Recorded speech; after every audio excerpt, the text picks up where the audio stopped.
repito, ¿hay alguna pregunta, alguna duda? Si no, seguimos con la presentación. Apreciados participantes, recuerden que pueden levantar su mano para poder activarles el audio o también dejar en el chat del Zoom sus preguntas si tienen dudas para que el magíster Eduardo nos pueda apoyar.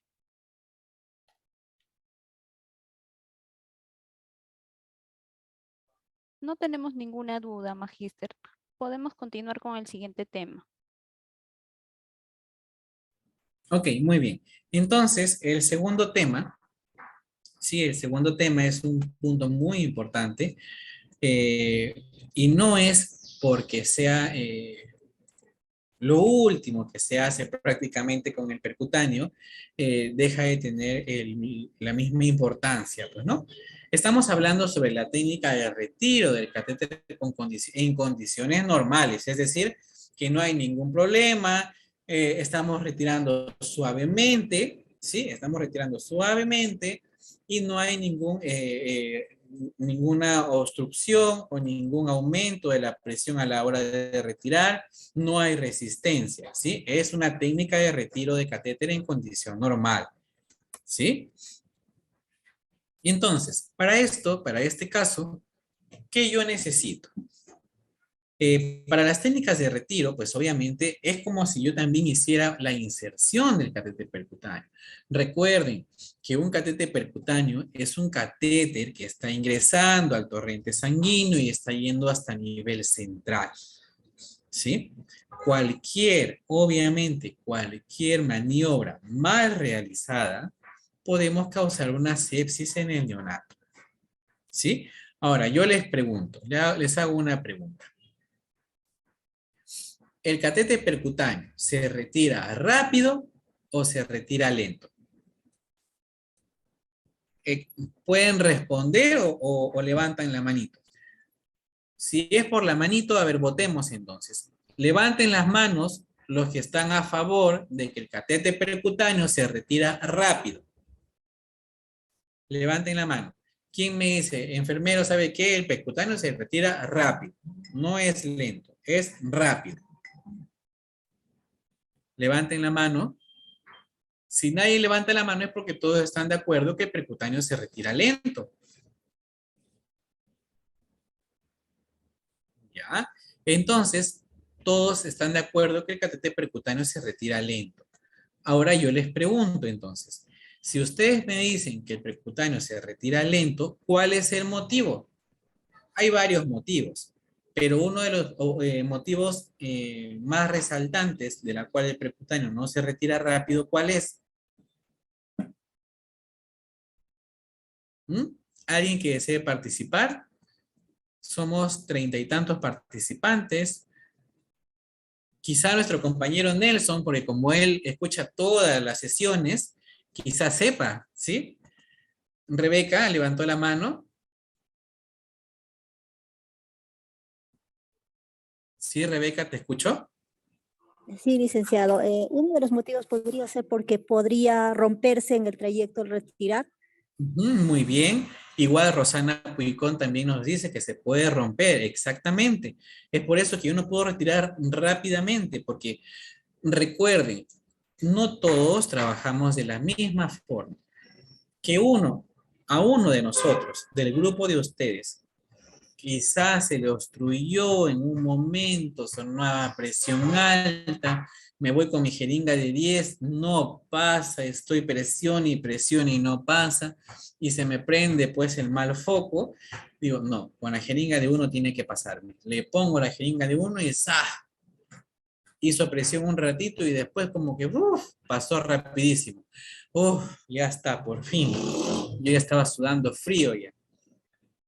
Pero cuando yo retiro percutáneo y verifico, pues verifico que a veces, ¿sí? Y lo que les digo es cierto, un tramo de uno de los lúmenes está coagulado, ¿sí? Un tramo, y cuando tú permeabilizas, ves que gotea no en la parte final, sino justo en donde se ha perforado. Si yo retiro rápidamente, puedo romper, ¿sí? Terminar de romper ese percutáneo y obviamente pues me metería ya en serios problemas. ¿sí? Porque obviamente la que se metería en problemas es la que retiró el percutáneo en ese momento y no la que lo rompió. ¿Por qué? Porque nadie va a asumir y va a decir, no, ¿sabes qué? ¿Sabes qué, María? ¿Sabes qué, Juanita? Hubo presión y yo sí usé la jeringa de uno, quizás se rompió. Nadie te va a decir.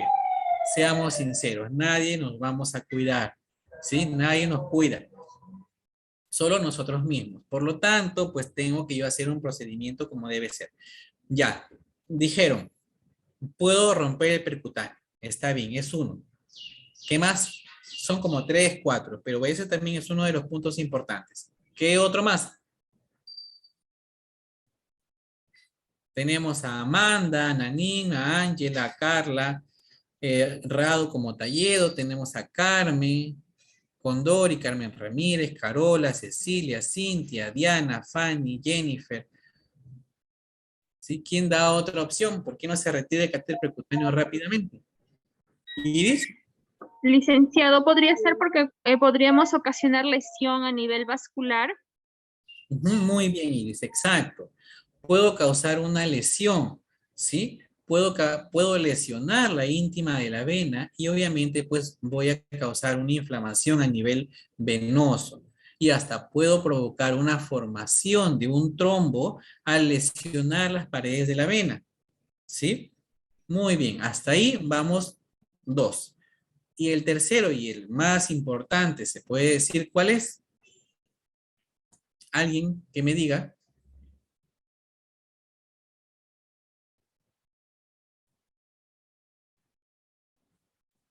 ¿Alguien un punto más?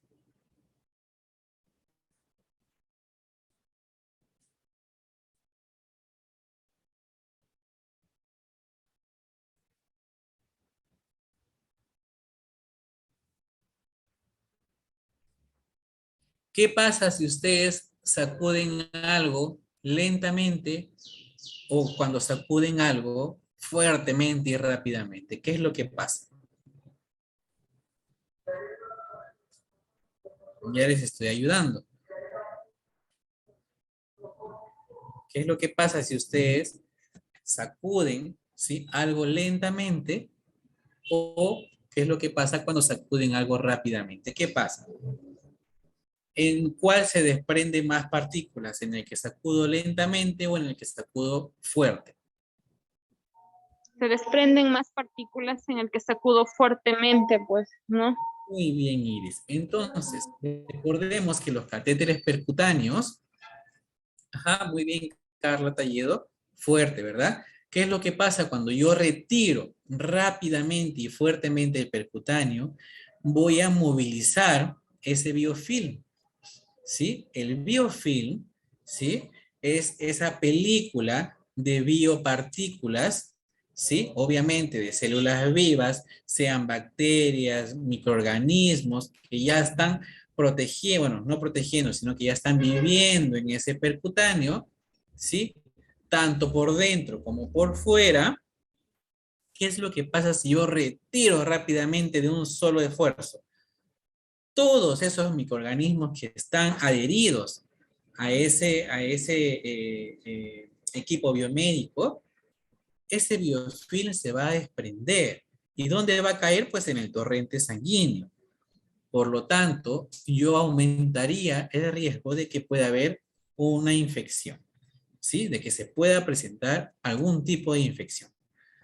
¿Sí? Muy bien, Carla, un tipo de sepsis, ¿verdad? Por lo tanto, ese percutáneo se retira lento para que no se mueva nada, para que no se desprenda nada de ese percutáneo y tratar de, a la hora de retirar, pues que toda esa carga de biofil que tiene ese percutáneo, pues salga en su totalidad. ¿Sí? Y entonces ahora ya sabemos cómo debemos, obviamente, retirar el percutáneo. La técnica, como les repito, pues va a ser lo más estéril posible. Yo tengo que tener mis campos, también mis guantes no estériles como mis guantes estériles, gasas estériles, removedor cutáneo y un desinfectante. Aquí tengo un removedor cutáneo. Este removedor cutáneo, obviamente, un material biomédico, capaz de romper las partículas de goma, ¿sí? Que se utiliza obviamente para la adhesión de los insumos biomédicos a la piel del paciente. Este es un modelo, ¿sí? Por ejemplo, del SensiCare. También hay de diferentes marcas. Tenemos de la marca Brown, ¿sí? Tenemos de la marca Coloplast, ¿sí? Tenemos varias marcas, pero no hacemos propaganda, obviamente, porque no recibimos nada, ni tampoco queremos hacer propaganda. Solo es una imagen, ¿sí? Pero es este insumo, que es el SensiCare, es muy bueno, sí lo he utilizado y sí, pues, ¿no? El retiro es rápido y sin causar dolor. Remueve prácticamente la goma del material médico que he adherido a la piel del paciente y obviamente pues ya no estoy ni jaloneando, ni causando dolor, ni tampoco desfacilando la piel del paciente. ¿Sí? Entonces, ¿qué es lo que yo tengo que realizar? ¿Cómo va a ser mi técnica de retiro? ¿Sí? ¿En qué momento voy a hacer el retiro de un catéter percutáneo? Obviamente cuando ya no sea necesario. Es decir, mi neonato ya llegó a un 70% de dieta, es decir, ya está tolerando el 70%. Entonces yo ya no necesito un acceso central. ¿Por qué? Porque al ya estar pasando el 50%, mi neonato ya no va a recibir nutrición parenteral total, ya va a recibir una dextrosa. Si va a recibir dextrosa y ya no está recibiendo antibióticos, obviamente por una vena periférica o con un catéter venoso periférico sería suficiente hasta completar los volúmenes que el neonato requiera, ¿sí? Completar los volúmenes que el neonato requiera hasta que él pueda tolerar su dieta al 100% o al 80-90%, ¿sí? En donde ya no necesita más aporte. Entonces, si es eso, entonces, ¿sabes qué? Doctor, ¿cómo va a estar un percutáneo solamente para su dextrosa a 12 c hora? ¿Sí? No, pues doctor, una vía nada más, si es ya para completar volumen. No recibe antibióticos, no tiene agregados, ¿sí? Este percutáneo ya tiene, doctor, 20 días. Retiramos. Muy bien, una conversación de médico-enfermero. ¿Sí? Se llegó a una conclusión, el mejor manejo para el neonato y se retira el percutáneo. Cuando existe extravasación, ¿qué quiere decir? Que obviamente hay alguna infiltración, ¿sí? El brazo se ha edematizado, está enrojecido, X motivos, obviamente se tiene que retirar. Obstrucción. Uno de los lúmenes se ha obstruido, ¿sí? Uno de los lúmenes se ha obstruido. Esto no quiere decir, ¿sí? Que yo tengo un percutáneo de doble lumen, se obstruyó este lumen, ya pues, bueno, manejo solamente el otro, lo clampo, nadie trabaja por este lumen porque se obstruyó y solo nos quedamos por el otro lumen. No, chicos. Si uno de los lúmenes se ha obstruido, recuerden, hay coágulo, recuerden, es sangre, ¿sí? Es el mejor cultivo, ¿sí? Es la mejor sopa o el mejor caldo de cultivo de caldo, se me fue con sopa. El mejor caldo de cultivo para los microorganismos, ¿sí? No pueden ustedes decir, no, ya tengo 2 lúmenes, solamente el percutáneo está para tratamiento, que tiene que completar, no sé, los 21 días, porque está tolerando toda su dieta, pero tiene que completar su tratamiento. Ya, un lumen se clampa y el otro se trabaja. No. O decides cómo trabajar, pero no puedes tú clampar un lumen y solo trabajar con el otro. ¿Por qué? Por el aumento del riesgo de infección. Si es que hay una sospecha de infección, el neonato está con fiebre, el neonato se está deteriorando, lo que estaba progresando ha volvido a recaer, toman sus muestras sanguíneas, sale un PCR elevado, entonces, ¿sabes qué? Retiras percutáneo porque hay alguno de los accesos, algún punto es el foco de infección y tenemos que retirar todos los puntos de inserción, pues, ¿no? O otra complicación, eh, obviamente enlazada con la inserción de catéter percutáneo.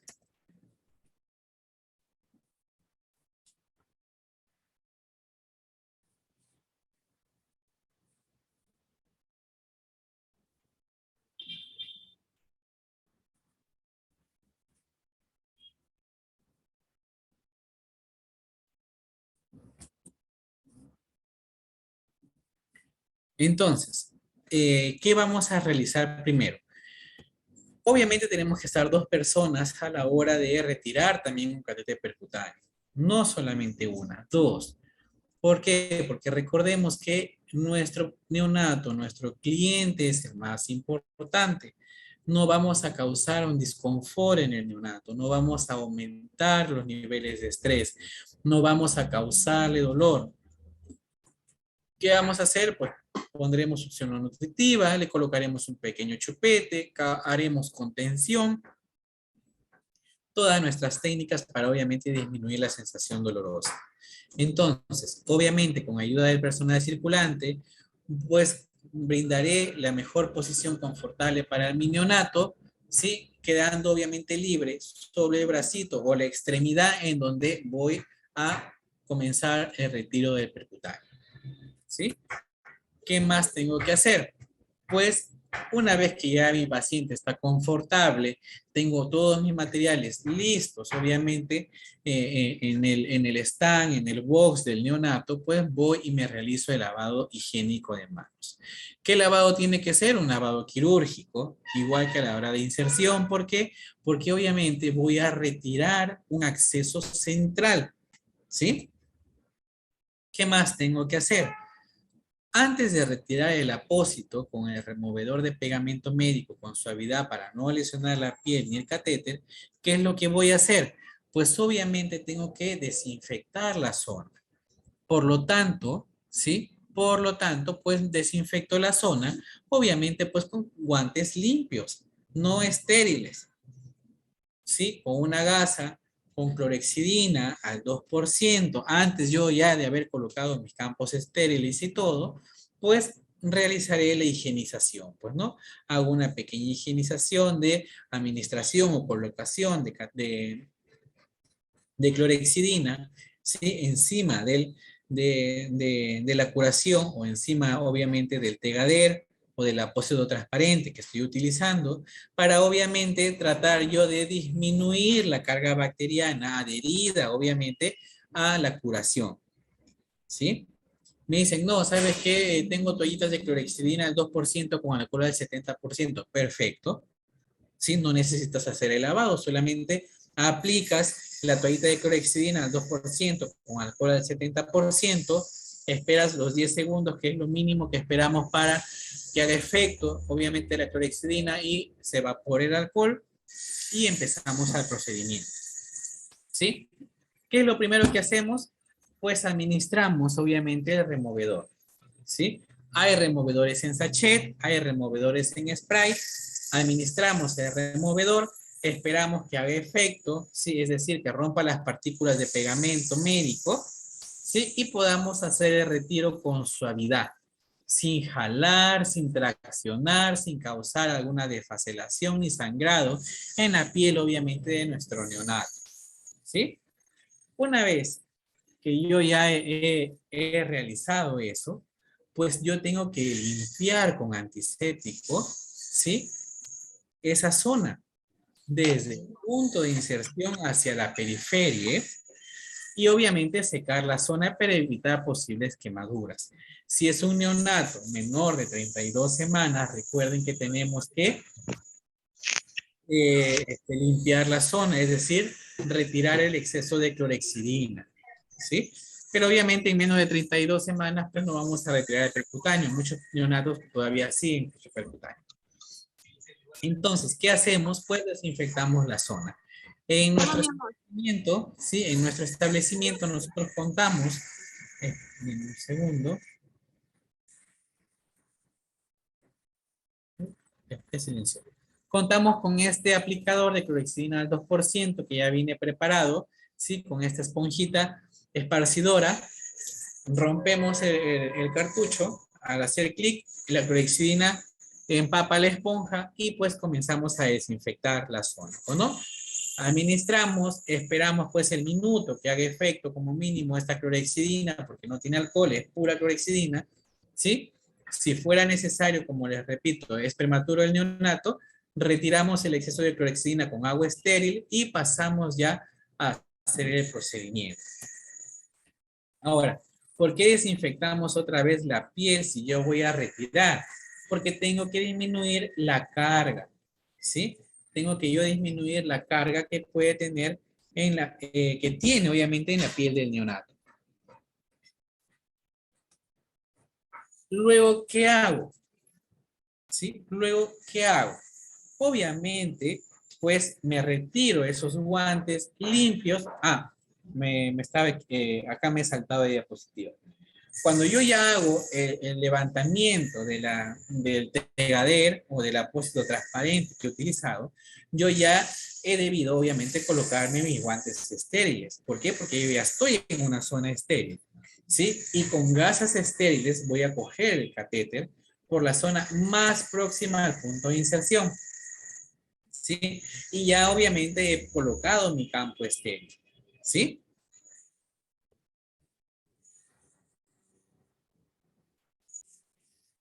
¿No se ve la pantalla? ¿Alguien me puede confirmar, por favor? Me dicen que no se ve la pantalla. Lisbeth. Sí se visualiza, Magíster. Ok, gracias. Entonces, ¿sí? Con una gasa estéril, ¿sí? O lo otro que nosotros utilizamos es la pinza sin uña, ¿sí? Comenzamos desde la parte más cercana al punto de inserción o con una gasa estéril, como también lo denomina la literatura, y comienzo a retirar, estirando suave y lentamente, ¿sí? Manteniendo una presión constante para evitar posibles rupturas y evitar obviamente la liberación del biofilm que contiene el catéter percutáneo insertado. Si yo siento una resistencia, es decir, jalo y a la hora de soltar, ¡pum!, se vuelve a meter el percutáneo, algo está pasando. Se adherió a la piel de la vena, ¿sí? Se ha adherido a la íntima de la vena. ¿Qué es lo que ha pasado? O se ha acodado en alguna zona, ¿sí? O se ha encapsulado, que también puede encapsularse. Algo está pasando. Sí, chicos, ¿qué tengo que yo hacer? Obviamente, ya informar al personal médico. Nosotros, bueno, cuando yo estuve en el Niño de San Borja, tuvimos casos de que hubo resistencia. Nuestra primera reacción fue, ¿sabes qué? Tráeme un guantecito, ¿sí? Un guantecito con agua calientita, tibia, y comenzamos a presionar en el trayecto, obviamente, del percutáneo, pues, ¿no? Más o menos vimos cuántos centímetros faltaban retirar y decíamos, bueno, estamos acá casi en el hombro. Colocábamos allí el guantecito tibio, ¿sí? Con mucho cuidado, chicos, mucho cuidado con el guante tibio, ¿sí? De aquí les voy a dar una experiencia que tuvimos. Con el guantecito tibio, la vena dilató y se pudo retirar el percutáneo. Luego de eso, obviamente, tuvimos que verificar sí o sí la integridad del percutáneo, porque por algo no quiso salir, ¿sí? Pero quizás se adherió, se pegó a la íntima de la vena, algo pasó a la hora quizá de colocar el paño tibio, pues obviamente la vena dilató y se movilizó, pues, ¿no? La cosa que se retiró. Lo otro, ¿sí? Lo otro que tuvimos es que no salía. Intentamos con el guantecito caliente y no salía por nada del mundo. ¿Qué había pasado? Pues el cuerpito de este bebé había encapsulado a este percutáneo. ¿Sí? Denme un segundo, chicos, por favor.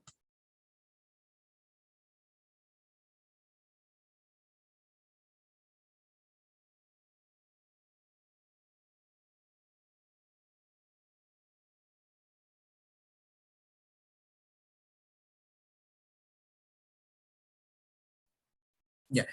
No salía por nada del mundo, chicos. Tuvimos que llamar a cirugía, sí, a médico cirujano en ese momento para verificar. Vino obviamente con el cardiólogo, hicieron con ecografía, guiaron hasta dónde estaba el percutáneo y seguía en el mismo punto de inserción. Estaba en el tercio inferior de la vena cava superior, pero ¿qué es lo que había pasado? Se había adherido a la íntima de la vena. ¿Sí? Se había adherido y se había encapsulado y no podía salir por nada del mundo. Tuvo que ingresar a sala ese bebé, ingresó a sala y retiraron obviamente el percutáneo en sala de operaciones, ¿sí? Entonces es por eso que si es que ya hay resistencia, no sale, intentemos con las maniobras más suaves. Colocamos pañitos tibios para tratar de dilatar un poco la vena, quizá eso sea suficiente. Si no sale, no insistamos, no jalemos, porque podemos causar más complicaciones. Sí, chicos, este bebé pasó obviamente a sala inmediatamente. Sí, el motivo fue obviamente por el mismo percutáneo, ¿no? Que no podía salir, ingresó a sala de operaciones.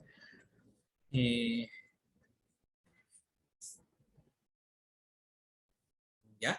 Una vez retirado el catéter, ¿sí? Una vez ya retirado el catéter percutáneo, tenemos que ejercer una suave presión sobre el punto durante unos minutos. ¿Para qué? Para evitar, obviamente, que haya el sangrado. Pues no. Recuerden que hemos ingresado una vena. Esa vena tiene una luz. Recordemos que esa luz de la vena, pues, está ocupada por ese catéter percutáneo durante mucho tiempo y muchas veces ese orificio que hemos causado demora en cerrar bien y muchas veces, pues, se queda de una forma como un callito después. Bueno, tenemos que esperar a que obviamente haga un pequeño coágulo allí y no haya pues sangrado. ¿Sí? Esperamos por unos minutitos y ya está. Pero, ¿qué hago? ¿Qué hacemos con el percutáneo que ya se ha retirado? Como le digo, tenemos que comprobar la integridad del catéter, comprobando las marcas negras que delimitan el final. Como ustedes pueden ver, este percutáneo tiene puntitos negros, un puntito, que significa obviamente los centímetros introducidos. Si el percutáneo es de 20 centímetros, cuando yo retiré, obviamente debieron estar los 20 centímetros. Fue un percutáneo de 30 centímetros, retiro y efectivamente están los 30 centímetros. ¿Sí? Si yo retiro y no están los 30 centímetros, pues, oye, ¿qué pasó? ¿Se rompió? ¿Dónde está el resto del percutáneo? ¿Qué es lo que ha pasado? Les dije yo una experiencia, les conté. Se nos rompió un percutáneo, ¿sí? De un paciente. Retiraron el percutáneo porque, bueno, ¿cómo nos dimos cuenta? A la hora de una placa, pues, ¿no? El percutáneo no estaba in situ, estaba muy alto, ¿sí? A la hora que retiramos el percutáneo, pues faltaban algo de 8 centímetros.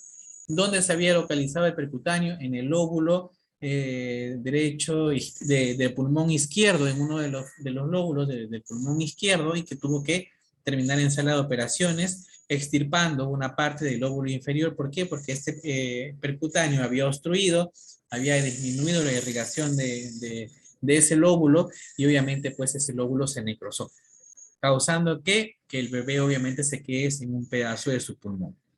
¿Sí, chicos? Siempre tenemos que comprobar la integridad del percutáneo. ¿Qué más? Como les digo, permeabilizarlo. Está permeable, sí pasó muy bien, ¿no? Mira, este de acá está coagulado hasta la mitad, pero yo a la hora de pasar el clorurito, mira, por acá gotea. ¿Qué pasó? Lo rompieron. Lo rompimos. ¿Cómo? Pues quizás se le obstruyó en algún momento, sonaba presión alta, y pues no, yo le paso con una jeringa de 1 o una jeringa de 3. Le pasé y pues se me rompió. ¿Sí? Entonces, eso tengo que yo tener en cuenta a la hora que retiro el percutáneo. No es simplemente, retiro, ya está, acabé, se acabó todo. No, yo tengo que comprobar. ¿Sí? Eso tengo que tener en cuenta. ¿Qué otra cosa tengo que tener en cuenta? Que una vez que yo ya retiro ese catéter percutáneo, tengo que colocar a mi neonato, tengo que colocar al paciente en una posición cómoda y vigilar la aparición de sangrado en el punto de inserción. ¿Sí? Yo tengo que verificar, sigue sangrando, ya paró, ¿sí? Ya formó el coagulito, tengo que verificar, ¿sí, chicos? Y obviamente, pues, verificar el confort y la posición de mi paciente, que tiene que estar en una posición cómoda, anidado. Recuerden, pues, que han retirado un percutáneo, quizá el bebé esté adolorido, le duele a su venita porque han retirado, aunque hayan retirado lentamente, pues, obviamente está dentro de la vena, está dentro de la íntima, ¿sí?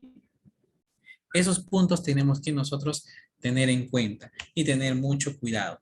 Como les digo, este es para un retiro de un catéter venoso central de inserción periférica sin ninguna complicación, ¿sí? Es decir, retirar un percutáneo de lo más normal posible.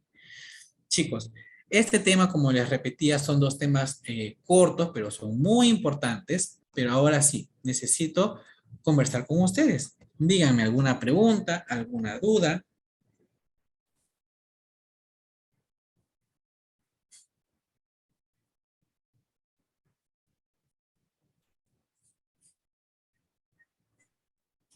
Apreciados participantes, les invito a que puedan activar su audio. Justo Magíster Eduardo, la licenciada, está levantando su mano. A ver. Buenas tardes, licenciada. Licenciada Rebeca, dígame. Buenas tardes. Licenciado, una consulta. Después de terminar de retirar lo que es el catéter percutáneo, ¿no? ¿Es necesario el cultivo de punta de catéter? ¿En qué caso tendría que hacer el cultivo de punta de catéter? Ok. Miren, el cultivo de punta de catéter depende del protocolo institucional. Nosotros, por ejemplo, cuando yo estaba en el Niño de San Borja trabajando, ya era un protocolo institucional. O sea, epidemiología, sí, epidemiología, ya había llegado, no sé si a la conclusión, pero era un acuerdo interno epidemiológico, que todo acceso vascular en retiro, se tenía que mandar la punta a cultivar. Todos, absolutamente todos. Con eso, obviamente, a nivel estadístico, ellos fundamentaban que no tienen ningún cuadro infeccioso por punta de catéter de acceso venoso central, pues no sea percutáneo, sea un CBC. Y con eso se avalaban, que no tenían ninguno y que todos pasaban su control. ¿Sí? Entonces, como les digo, es un protocolo institucional. Hay instituciones que no lo tienen protocolizado y es de acuerdo a como Carla Tallido nos menciona, si es que hay algún signo de infección. Si es que el bebé comienza a manifestar taquicardia, si el bebé comienza a manifestar febrículas, el bebé comienza a manifestar deposiciones líquidas de un momento a otro, hay una intolerancia, obviamente, oral, una intolerancia digestiva, ¿sí? Si el paciente comienza a deteriorar, si nos estamos dando cuenta, comienza a reticular, hay una palidez, ya no está sonrosado, entonces nos está brindando signos de infección. Obviamente el médico pues dice, ¿sabes qué? Su PCR salió tanto, retiremos percutáneo y mandas a cultivar la punta de catéter. Está bien, retiro percutáneo y mando a cultivar la punta de catéter. Sí, son dos formas aprobadas, sí, aprobadas y justificadas. Mientras uno justifica diciendo, sabes que con esto yo defiendo a mi institución epidemiológicamente que no hay infecciones relacionadas a catéteres, pues no. Mientras el otro caso es, no, con esto yo estoy cerciorando solamente en pacientes con signos de infección, ¿sí? Pero yo no puedo justificar o no puedo avalar que el resto a los que yo retiré punta de catéter percutáneo, la punta no ha tenido pues carga obviamente infecciosa, pues, ¿no? Entonces, eso también tengo que tener en cuenta. Para mí, deberían tener todos, pues, ¿no? Deberían tener todos para con eso justificar epidemiológicamente que mi unidad, mi ambiente, no tiene cuadros de infecciones relacionados a puntas de catéteres. ¿Sí? Con eso ya me avalaría epidemiológicamente. Pero, como les digo, hasta el momento se maneja epidemiológicamente. Es de acuerdo a institución, de acuerdo a protocolo institucional, cuál es su mejor manejo en este caso. Sí, Carola Perea, te escucho. Buenas tardes, Magíster. Magíster, usted ha hablado al retiro de catéter de guantes limpios y guantes estériles. No me quedó bien claro hasta qué paso utilizo los guantes limpios y desde dónde empiezo a utilizar los guantes estériles para el retiro de catéter. Ya. Recordemos que la OMS nos dice, ¿qué nos dice la OMS? Que si yo no voy a tener contacto directo con el catéter percutáneo, no voy a tener contacto directo con las líneas, no voy a tener contacto directo en aperturar líneas y hacer los cambios, ¿sí? Es decir, cambio de hidratación o volver a insertar otra vez las líneas, yo puedo utilizar los guantes limpios, ¿sí? Si yo ya voy a tener contacto directo con el percutáneo y contacto directo en el cambio de llaves, de líneas con el percutáneo, pues yo ya tengo que calzarme guantes estériles. Por lo tanto, entonces, ¿En qué momento me hago el cambio? Cuando yo ya realizo la desinfección de la zona de encima del tegadero o el apósito transparente. Quiere decir, en la primera higienización.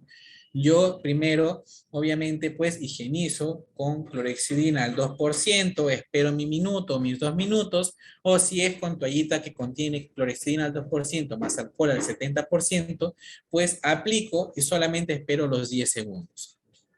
¿Sí?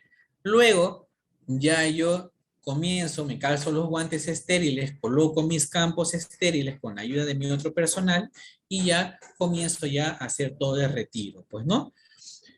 Ahí es donde yo hago ya el cambio de guantes, ¿sí? Antes de exponer el catéter percutáneo, ¿sí? Antes de yo ya exponer el catéter percutáneo, yo ya tengo que calzarme los guantes estériles. ¿Sí, chicos? Es decir, guantes limpios solo se quedó hasta la desinfección o la aplicación de la clorhexidina antes de yo remover el apósito transparente y obviamente ya tener contacto directo con el percutáneo.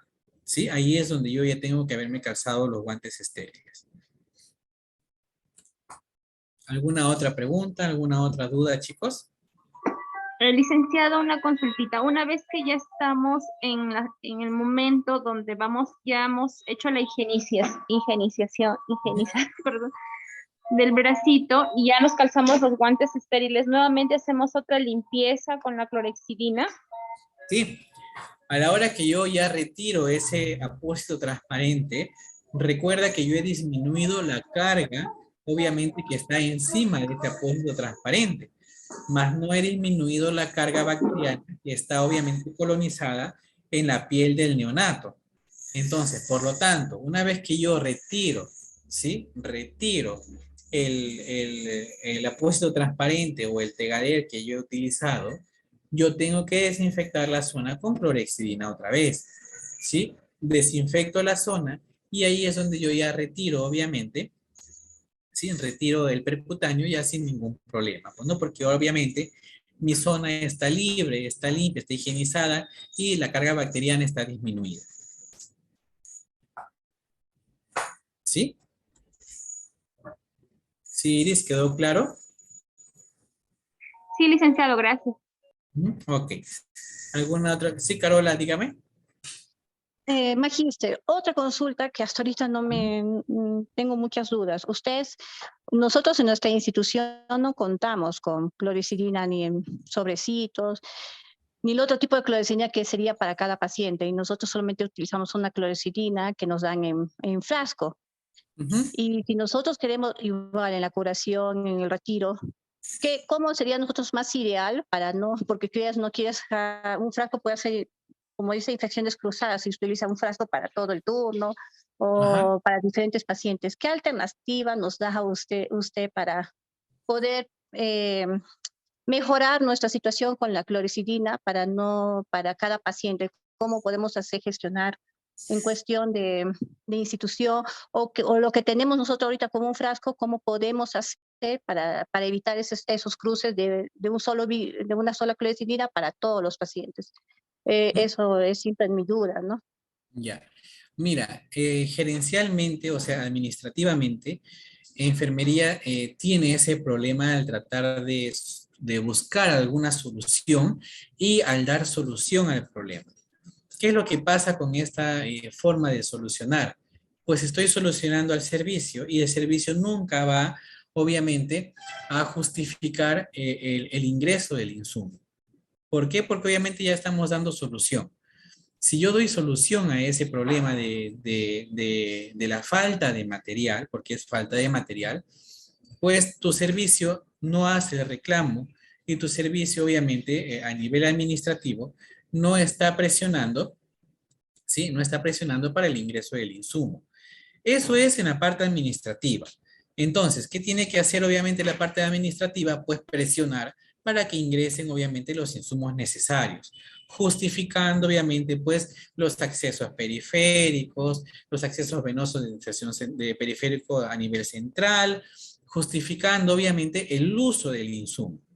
Como te repito, si nosotros hacemos o nosotros buscamos la solución, pues nunca se va a reflejar el uso y la necesidad de ese insumo. Lo otro es, bueno, ya está bien, solamente me dan un frasco, tengo un frasco de clorhexidina, pues ese frasco de clorhexidina será utilizado para ningún paciente. ¿Qué quiere decir? Que será solamente exclusivo para el uso, obviamente, de líneas centrales. Ese insumo va a estar muy separado en ninguna cama de paciente, en ningún cubículo, va a estar en mi coche de curación o en mi coche muy aparte, no sé en dónde ustedes lo ubican, pero no tiene que tener contacto con ningún paciente. Tampoco es que esa clorhexidina es la que utilizamos. Ya. Yo me voy, Eduardo, destapo, cargo, vuelvo a cerrar. Se va Juanita, destapa, carga y vuelve a cerrar. No. Tenemos que limitar el uso de esa clorhexidina. Es decir, la manipulación. Pues ya está bien, yo acuerdo institucionalmente o un acuerdo de mi servicio. Es que yo ingreso 7 de la mañana, el personal que ingresa, la coordinadora de grupo, pues designará ya. Eduardo, ¿sabes qué? Tú te encargas hoy día de preparar la clorhexidina. Ah, ya, está bien. Clorhexidina al 2% para todos los bebés. Tengo 8 pacientes. Ya prepararé 8 jeringuitas, sí, guardando toda la esterilidad del caso. Prepararé 8 jeringuitas de clorhexidina al 2% para todos los pacientes. Si es una clorhexidina que me dan al 4%, pues cargaré mitad por mitad.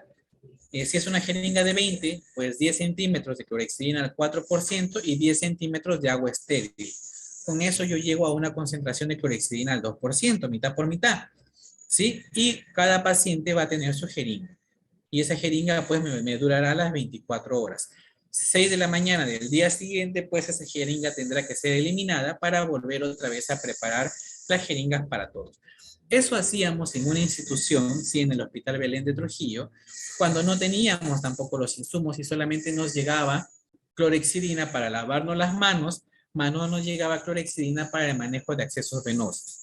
Y obviamente tú no puedes colocar alcohol al percutáneo porque lo puedes deteriorar y se puede romper.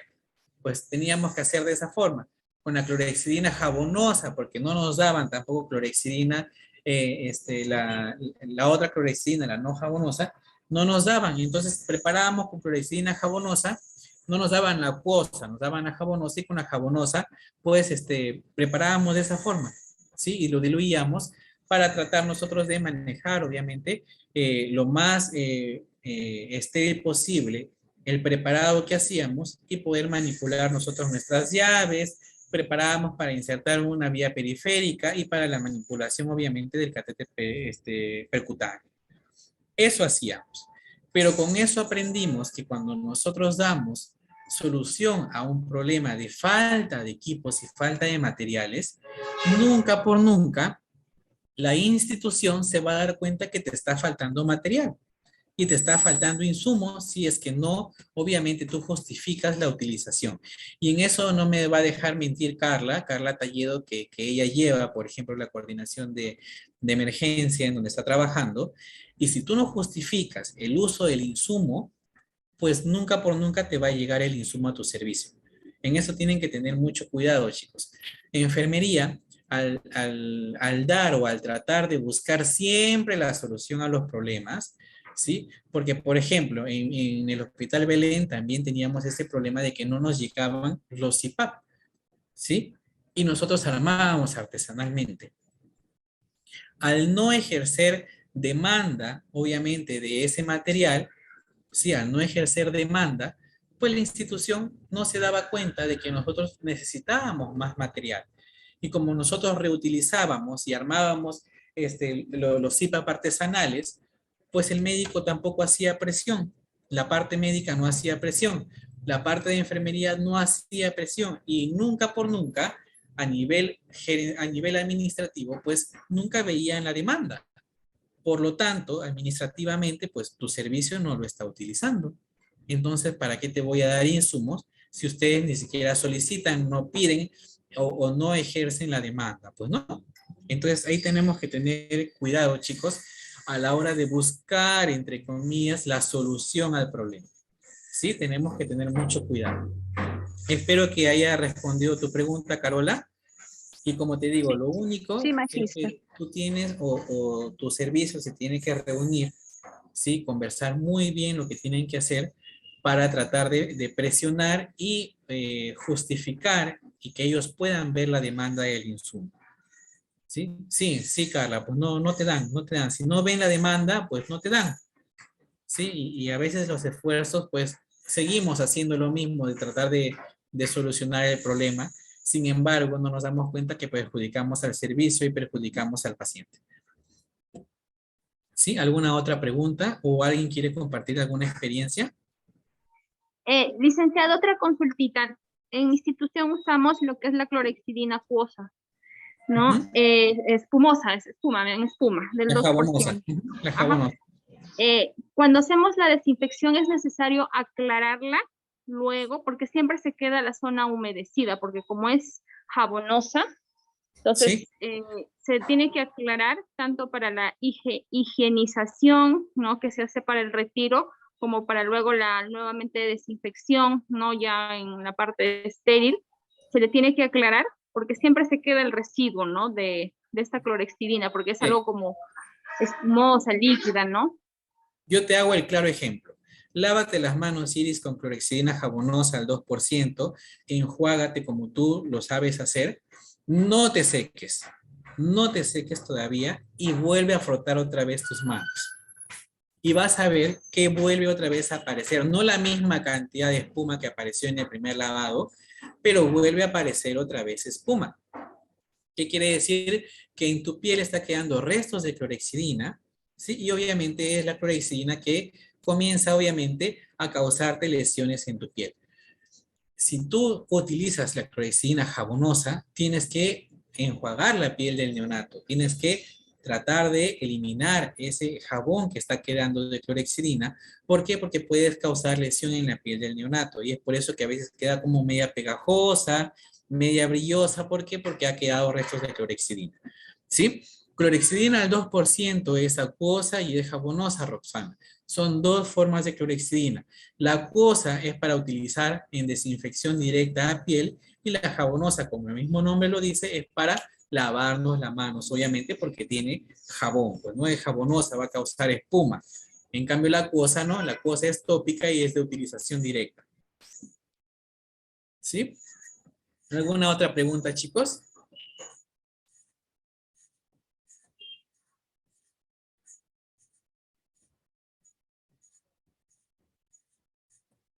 ¿Sí? Bueno, creo que ya no hay ninguna pregunta. Magíster, Sí, dime, Carola. una consulta. A ver, quiero que usted, no es tanto de la desinfección de la zona de la piel del paciente, sino otra cosa que estoy haciendo en mi servicio, y usted quiero que me oriente si estoy haciendo bien o mal. En cuestión de la desinfección de los parantes, de la parte de donde se inserta la jeringa para las vías, ¿Ya? no sé cómo se llame, se me fue. Ya, entonces eso lo que estoy haciendo yo para no utilizar el mismo clorexidina que tenemos en el frasco, lo que hago es bañar mis gasitas con clorexidina jabonosa de donde nosotros hacemos para el lavado de manos, pero sin tocar ese, sino como es una conexión al vacío. Entonces pongo ahí mis gasitas y con lo que tengo voy desinfectando donde va el émbolo de mis jeringas, ¿no? No sé si estaré haciendo bien o qué recomendación me da usted Ya. de repente para mejorar eso, porque lo he estado haciendo de esa forma para no, por lo del mismo frasco que utilizamos para todos los pacientes para evitar esa infección cruzada. No sé si estaré haciendo bien, magíster. Ya, en esa parte no estás haciendo bien. Una, ¿por qué? Porque la clorexidina jabonosa deja restos de jabón, ¿sí? Hay restos de jabón y restos de clorexidina que quedan en el equipo, en el material. Puedes provocar deterioro, ¿sí? Del equipo, puedes provocar el amarillento del equipo. Si es un equipo blanco, pues se va a tornar amarillento con el pasar de los meses. ¿Por qué? Por el mismo contacto de la luz, ¿sí? De la luz, no del sol, sino la luz del día en general, con el contacto directo con el insumo, ¿sí? Y vas a comenzar a deteriorar los equipos. Ese es uno. Lo otro es que para la desinfección de materiales y equipos hay, ¿sí? Hay desinfectantes. Tenemos el amonio cuaternario, ¿sí? Que viene en múltiples presentaciones. ¿sí? O lo otro es la utilización, obviamente, de alcohol directamente. Pero ahora, ¿cuál es el inconveniente? Que cada insumo, ¿sí? Cada equipo biomédico tiene sus especificaciones. Hay especificaciones, por ejemplo, de las bombas Brown, si es que mal no me equivoco, ¿sí? Si es que mal no me equivoco, ellos, por ejemplo, en sus especificaciones, ¿qué dice? Solamente limpiar, ¿sí? Limpiar la superficie con agua y jabón. Nada más. No te dice administra clorexidina, no te dice administra amonio cuaternario, no te dice otro insumo. Solamente te dice desinfecte y limpie los equipos con un paño con agua y jabón. ¿Sí? Magister, es que yo estoy hablando más o menos del punto de inyección donde está la conexión de la sed de bombas, con bureta o sin bureta, el punto de inyección donde se pone la jeringa para que pase el tratamiento del mismo equipo de infusión. Ah, ya. Te estaba Ese entendiendo punto azul que son los eso, mismos. es lo que estoy Ajá. haciendo eso, lo que es agarrar la clorexidina y desinfectarla para no utilizar el Civiclen que nosotros utilizamos para todos los pacientes, sino desde Ajá. el punto donde nosotros colocamos el jabón para el lavado de manos, como como dice al vacío, creo que le llaman, Ajá. y coloco mis gasitas y ahí me voy desinfectando los puntos de inyección de cada equipo que yo voy a poner mi jeringa, ¿no? En el émbolo. Sí, ya te entendí cuál entonces. Ahora, tienes que recordar que la clorexidina jabonosa, ¿sí? Tienes que, bueno, en sí tienes que hacer un frote fuerte, un mínimo de 10 segundos, ¿sí? Un mínimo de 10 segundos. Ahora, ¿qué nos dice la CDC? Que el frote ya no es 10 segundos. El frote es un frote de 30 segundos, siempre y cuando sea alcohol al 70%. Y si utilizamos clorexidina, recuerda que el uso de la clorexidina sin apoyo de alcohol, ¿sí? En este caso tú estás utilizando clorexidina al 2%, pues haces la fricción un mínimo de 30 segundos, como nos dice la CDC hoy en día, y tienes que esperar por lo mínimo los 2 minutos para que haga efecto el residuo de la clorexidina sobrante que está quedando ahí en la llave, haga efecto y mate obviamente a los microorganismos que están teniendo. Ahora, si tú me dices, pero licenciado, ¿qué nos dicen las investigaciones? Las investigaciones nos dicen que en material biomédico que no tiene vida, pues, por ejemplo, de las llaves, sí es un mínimo de 30 segundos, pero siempre y cuando sea con alcohol al 70%. Si utilizas clorexidina, pues el mínimo de tiempo que debes utilizar, sí, o que debes tú friccionar de 30 segundos y esperas todavía hasta el minuto, en donde, entre comillas, hizo efecto la clorexidina, ¿sí? Jabonosa, y ya puedes utilizar esa llave. ¿Sí? Eso es lo que nos dice ahora último la CDC. Si fuera con alcohol, pues son 30 segundos de frotación. Si fuera una combinación de clorexidina más alcohol, es 10 segundos, porque el alcohol al evaporarse hace un efecto, aumenta el efecto de la clorexidina y en 10 segundos ya te aseguraste que ya hizo efecto. Si es clorexidina al 2% directo a equipo, ¿sí? Que es las llaves que tú estás manejando, es un minuto. ¿Sí? Es un minuto que tienes que hacer la fricción. Haces la fricción, los 30 segundos, esperas ahí unos segundos más que complete el minuto y ya puedes utilizarlo y conectar las conexiones. Sí, en las conexiones. Sí, Araceli, en las conexiones. Sí, Carola, tú utilizas tu gasita con clorexidina, frotas, sí, frotas la unión, frotas la llave, frotas donde vas a insertar tu jeringa, frotas por 30 segundos, ¿sí? Dejas ahí, esperas a que complete el minuto para que haga efecto del desinfectante, en este caso de la clorexidina al 2% y ya puedes utilizar. Si fuera alcohol directo al 70%, pues son 30 segundos de frotación. Si fuera una combinación de clorexidina al 2% más alcohol al 70%, que son las toallitas, solo se espera 10 segundos y ya es suficiente porque ya hasta eso se evaporó el alcohol, hizo el efecto inmediato que hace el alcohol y pues queda con el resto todavía de clorexidina. ¿Sí? Ok, magíster. Ok. ¿Alguna otra pregunta, chicos? Licenciado, entonces, concluyendo con lo que acaba de decir, nos aconseja hacer la desinfección de las conexiones o llaves con alcohol, porque se hace una frotación de 30 Sí, 30 segundos segundos. y se Y ya espera, queda- ¿cuánto tiempo? ¿Un minuto también? Cuando es con ¿O no? alcohol, Ahí no. se hace la flotación de 30 segundos y con eso ya disminuiste la carga y ya puedes utilizar directamente. Entonces, eso sería lo más viable, ¿no? Porque son Sí, 30 segundos antes que la clorexidina para sí, poder desinfectar estos es lo más equipos. viable porque es el insumo que tenemos a la mano, pues, ¿no? Que es lo que más tenemos.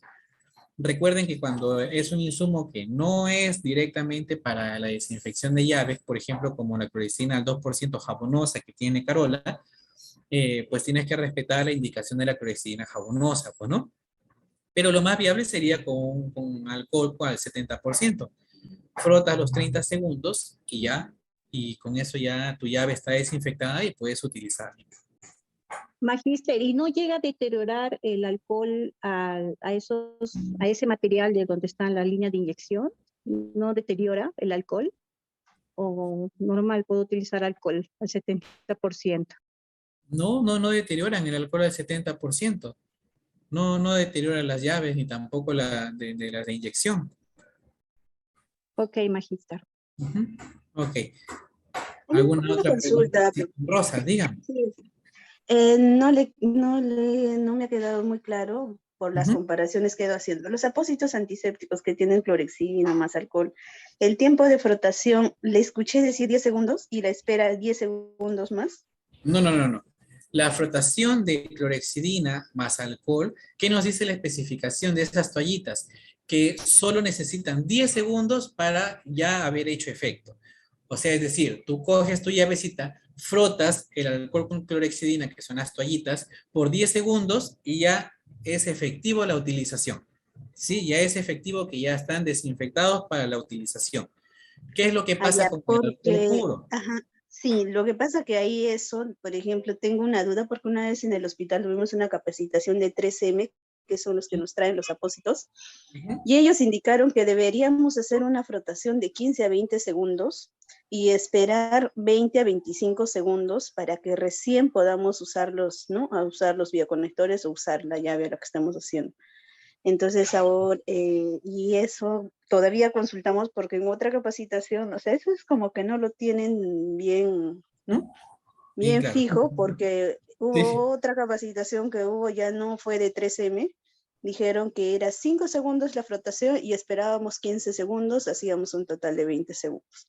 Porque, ¿qué Ujú. pasa? A ver, la experiencia me da que cuando nosotros frotamos durante, digamos, 10 segundos, y retiramos los apósitos, espera, todavía la zona de los bioconectores están mojados, están húmedos con la secreción. Entonces, no haríamos ahí una contaminación química al paciente si hacemos, por ejemplo, que conectamos una jeringa a esos bioconectores. Ya, ahora te digo, la toallita de clorexidina con alcohol, ¿sí? Ustedes saben que el alcohol se evapora rápidamente. Entonces, ¿qué nos dice las especificaciones? Que dentro de esos 10 segundos el alcohol ya se evaporó y lo que queda restante ahí de humedecido queda clorexidina. Ahora, cuando tú vas, obviamente, a colocar tu jeringa con tu insumo, tú no vas a tener contacto directo con la clorexidina, tú estás con contacto directo con el punto de inserción de la llave o la bifurcación en donde tú vas a insertar. Más no es que ha ingresado al punto donde vas a ingresar, no es que ha ingresado la clorexidina, ni mucho menos el alcohol, porque el alcohol ya se evaporó en esos 10 segundos. Ahora, recuerda que las llaves, los bifurcados, el producto que contienen, ese producto plástico que es el PVC, pues no permite el ingreso del alcohol ni la clorexidina a través de las paredes. Si no, imagínate, pues no podríamos utilizar porque a todos los pacientes les va a llegar, obviamente, los restos a través del torrente sanguíneo. ¿Sí? Es por eso que esa es la diferencia en los materiales médicos, ¿sí? De obviamente nuestra piel, pues, ¿no? Que en la piel obviamente sí tenemos que realizar el enjuague muy bien. ¿Por qué? Porque la clorexidina sigue quedando en la piel. ¿sí? En cambio, en los bifurcados o en las líneas, pues obviamente solo se respeta la muerte, como se puede decir, o la destrucción de los microorganismos que están en la superficie, porque ellos no tienen, obviamente, no tienen, obviamente, microorganismos, entre comillas, pues, ¿no? Solo tienen en su superficie, nada más.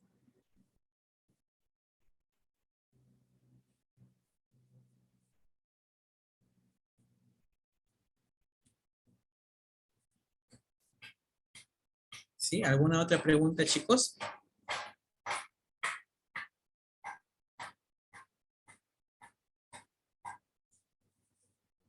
Ok. Bueno, agradezco, chicos, la participación del día de hoy. Agradezco la participación activa que han tenido y eso me gusta bastante. Me dice una consulta en el hospital donde laboro, se hace la higienización de los frascos de cloruro y ahí se quedó. Sí, nosotros también hacemos con la desinfección de los frascos con cloruro con clorexidina jabonosa. Se hace con la clorexidina, sí, haces una frotación, obviamente, del, del frasco, ¿sí? Frotas bien, bien frotado y enjuagas, pues, ¿no? Ahora, como les repito, al ser un equipo un biomédico que no tiene vida, es un material inerte, pues tú frotas, completas el minuto y ya puedes ir enjuagando, ¿sí? ¿Para qué? Para que haga efecto, obviamente, la clorexidina, porque si solamente tú echas clorexidina, le das una lavadita rapidita y enjuagas, es como si le hubieras puesto agua, porque la clorexidina, obviamente, toma su tiempo para realizar la desintegración, obviamente, de las proteínas de la capa o de la pared, y obviamente, de los microorganismos. Si tú vas a aplicar clorexidina y enjuagas rápidamente, pues tú no estás haciendo el efecto, obviamente, de la clorexidina sobre los microorganismos. Sí, es un minuto. Un minuto es en los equipos, ¿sí? Y en nuestra piel, obviamente, pues son los 2 minutos para la desinfección. ¿Por qué? Porque recuerden que en la piel, pues tiene que llegar a desinfectar no solamente la parte superficial, sino ingresar a capas más internas, ¿sí? Ok. Ok, entonces, bueno, creo que ya quedó claro la participación activa del día de hoy y bueno, nos veríamos ya hasta la siguiente sesión. Gracias Lisbeth. Gracias chicos. Me despido. Cuídense mucho. Nos vemos a la siguiente Bien, sesión. muchas gracias, Magíster Eduardo. Entonces nos vemos en la siguiente ponencia.